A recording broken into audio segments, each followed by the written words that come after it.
بسم الله الرحمن الرحيم سبح اسم ربك الأعلى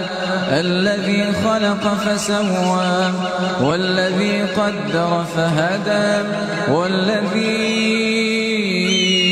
أخرج المرعى فجعله غثاء نحوا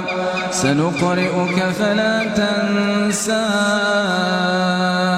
إلا ما شاء الله إنه يعلم الجهر وما يخفى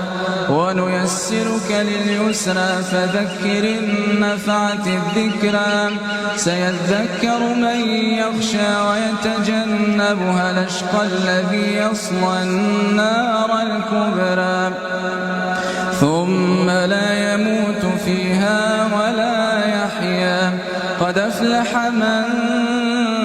تزكى وذكر اسم ربه فصلى بل تؤثرون الحياة الدنيا